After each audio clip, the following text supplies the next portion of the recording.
Assalamualaikum warahmatullahi wabarakatuh. Perkenalkan, nama saya Fadil Abbas dengan NIM 23650.022.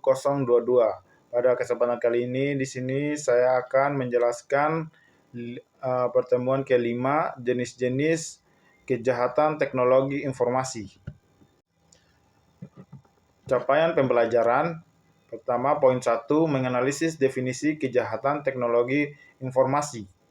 Poin 2, mengidentifikasi karakteristik kejahatan dengan sarana komputer.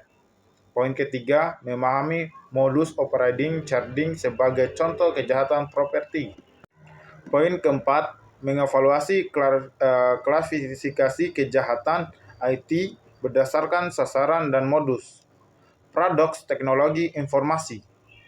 Poin 1, manfaat, memudahkan hidup manusia. Poin 2, dampak negatif, memfasilitasi kejahatan.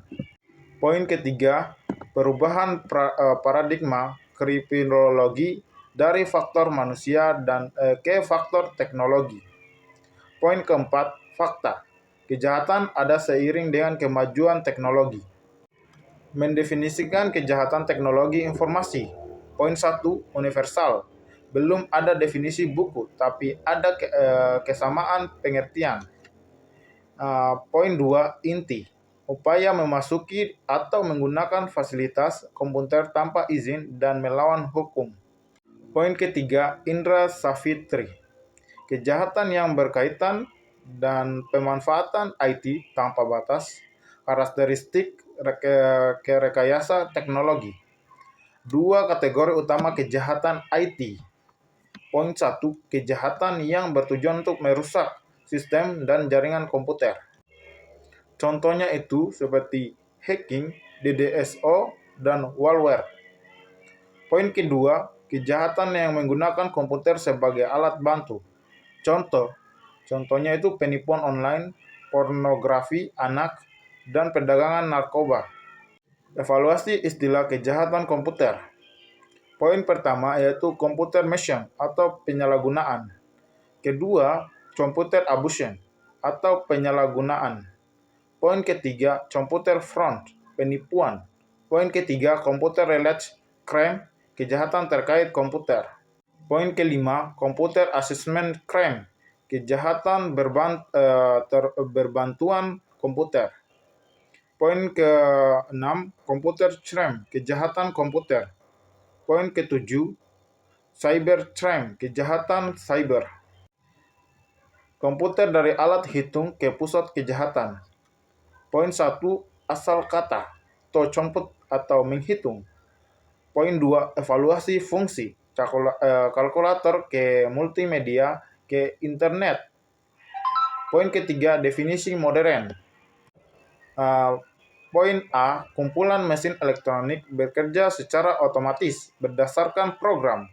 Poin B, rangkaian peralatan dan fasilitas bekerja di elektronik dengan OS. Internet jaringan global. Poin 1, definisi. Jaringan komputer global menggunakan protokol internet. Poin kedua, keunggulan versus telepon atau fax. Bisa dikirim suara, teks, gambar, dan video sekaligus. Poin ketiga, fungsi sosial. Komunikasi variatif, chat, video, call, dan forum. Motif kejahatan dengan sarana IT. Poin 1, ekonomi, uang, keuntungan finansial. Poin 2, politik, activity, propaganda, cyber warfare. Poin ketiga, sosial, balas dendam, popularitas, dan pengakuan. Poin keempat, psikologi, tantangan, kepuasan, dan gangguan jiwa. Poin kelima, ideologi, hacking activity, dan teoritis digital. Charging definisi dan karakteristik. Poin 1, definisi. Penyalahgunaan kartu kredit menggunakan internet. Poin 2, terminologi hacker. Charging penipuan dengan kartu kredit. Poin ketiga, sasaran properti milik orang lain, cybercrime against property. Poin keempat, modus computer facilitated crime, kejahatan umum menggunakan komputer. Modus operating charging. Poin 1, peralatan data, phishing, smishing, dan database blockchain. Poin kedua, validasi. Cek validasi kartu dengan software khusus. Poin ketiga, transaksi beli barang jasa online. Poin keempat, pengiriman. Gunakan alamat atau drop shipping. Poin kelima, penjualan. Jual barang pasar gelap. Charging sebagai kejahatan lintas negara. Poin pertama, pelaku. Bisa dari negara manapun. Poin 2, korban bisa dari negara yang berbeda. Poin ketiga, server sering di negara dengan regulasi yang longgar. Poin keempat, pembayaran cryptocurrency atau money internasional. Poin kelima, pengiriman barang melalui jasa kurir internasional. Alur charging diagram flow. Pertama, data kartu kredit. Kedua, validasi dengan software. Ketiga, transaksi commerce. Poin keempat, pengiriman ke drop. Poin kelima, penjualan barang. Poin keenam, pencucian uang. Dampak charging. Poin 1, korban langsung, pemilik kartu kredit atau kerugian finansial.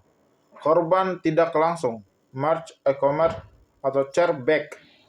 Poin ketiga, sistematik, tingkat biaya transaksi kartu kredit.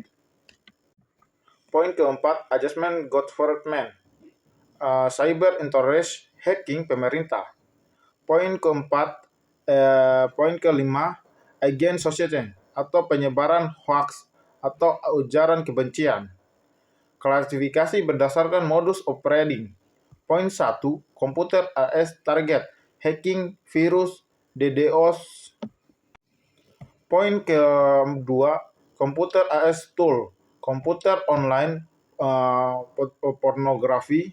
Poin kedua, komputer AS pledge, pelanggaran hak cipta, menyimpan data ilegal. Studi kasus charging ring di Indonesia.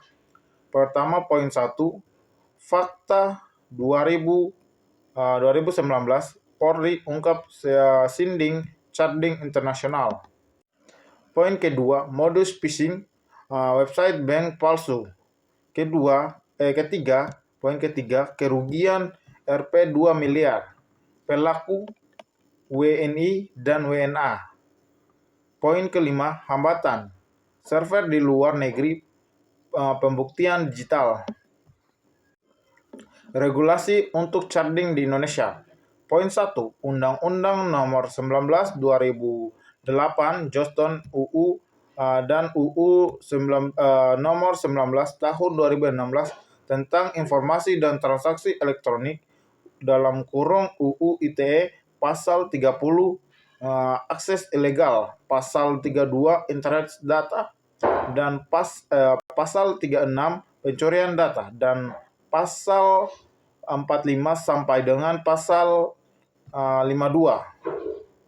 Poin 2, Kitab Undang-Undang Hukum Pidana KUHP, Pasal 362 tentang pencurian, Pasal 263 tentang pemalsuan surat, Pasal 378 tentang penipuan, Pasal 480 tentang penggelapan.